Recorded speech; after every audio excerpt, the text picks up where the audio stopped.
Pensa só, e se fosse possível prever o Alzheimer anos, muitos anos antes dos primeiros sintomas aparecerem? Pois é, hoje a gente vai mergulhar numa descoberta fascinante sobre um sinal cerebral que estava escondido e que pode tornar isso uma realidade. É algo que pode mudar completamente o jogo da detecção precoce dessa doença. Essa frase é o nosso ponto de partida. A capacidade de prever o Alzheimer, e não só de diagnosticar quando ele já está lá, é um passo gigante. É como abrir uma janela de oportunidade que pode dar para médicos e pacientes uma coisa que eles nunca tiveram: tempo. E é aqui que mora o grande desafio, né? A detecção precoce é a chave para qualquer tratamento funcionar direito. Mas no caso das doenças neurodegenerativas, isso sempre foi uma barreira enorme. Como é que a gente consegue ouvir o que o cérebro está sinalizando muito antes da memória começar a falhar de verdade? Certo, vamos por partes. Para a gente entender o tamanho dessa nova descoberta, primeiro a gente precisa dar uma olhada em como os cientistas tentavam escutar o cérebro até agora, e por que essa abordagem antiga era como tentar ouvir um sussurro no meio de uma multidão barulhenta. Esse aqui é o conceito clássico. Por muito tempo, a ideia principal era que o cérebro com Alzheimer simplesmente ficava mais lento, de um jeito geral. Só que o problema dessa visão é que quando a gente olha só para a média, a gente acaba perdendo todos os detalhes importantes no caminho.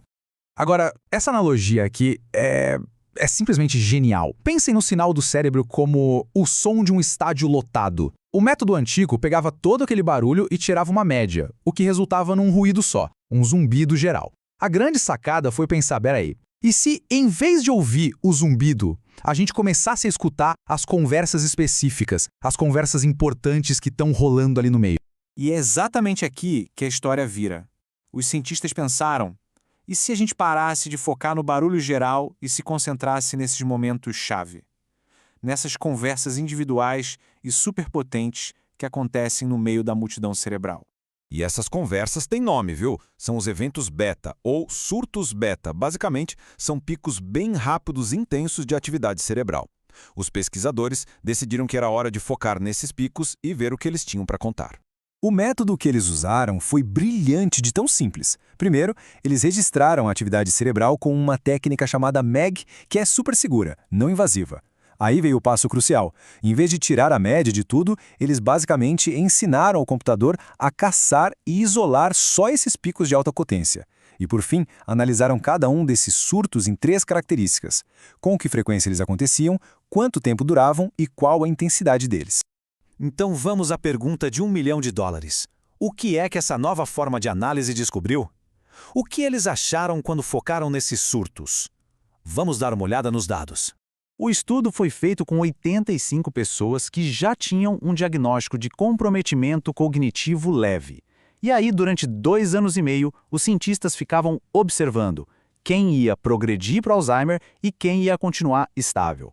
Essa divisão natural dos participantes em 2 grupos foi a chave de tudo. A descoberta, nas palavras da própria autora principal do estudo, foi de uma clareza impressionante. O grupo que desenvolveu Alzheimer já mostrava, olha só, 2 anos e meio antes do diagnóstico, um padrão bem distinto. Eles tinham menos surtos beta e esses surtos eram mais curtos e mais fracos.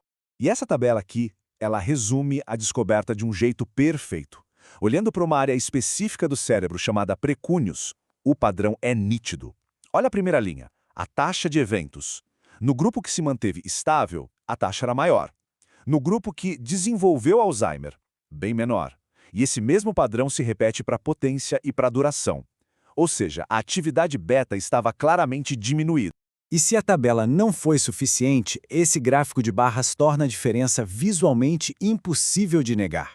A barra da esquerda, que representa quem não desenvolveu Alzheimer, mostra uma taxa de eventos beta bem mais alta. A da direita, de quem desenvolveu a doença, é muito menor. A imagem fala por si só. E tudo isso se resume, no fim das contas, a um número. Um número com um poder de previsão incrível. Os pacientes com essa contagem mais baixa de surtos beta tiveram quase 1,8 vezes mais chances de desenvolver Alzheimer. De repente, isso deixa de ser só uma observação e vira uma ferramenta de previsão. Certo, a gente já viu a ciência por trás, mas na prática, o que isso significa para o futuro do diagnóstico? Como essa nova forma de escutar o cérebro pode, de fato, mudar a vida das pessoas? Aqui está a grande virada de chave.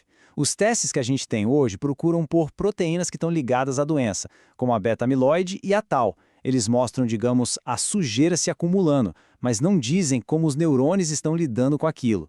Esse novo método nos dá uma visão direta da função, da saúde das células cerebrais em tempo real. Então, vamos pensar nas vantagens. Primeiro, é um método totalmente não invasivo. Segundo, ele dá uma leitura direta da saúde dos neurônios, não só dos marcadores da doença. Isso abre portas para um diagnóstico muito mais cedo. E talvez o mais importante de tudo, pode ajudar a gente a ver se os tratamentos do futuro estão de fato funcionando, se eles estão melhorando a atividade cerebral, e não só limpando as proteínas. E essa análise toda nos deixa com uma pergunta que é fascinante. Se só de mudar o jeito como a gente analisa as ondas cerebrais foi possível encontrar um sinal tão poderoso para o Alzheimer, que outros segredos sobre o nosso cérebro, sobre o funcionamento e as doenças dele, estão lá escondidos bem na nossa frente, só esperando a gente aprender a escutar do jeito certo?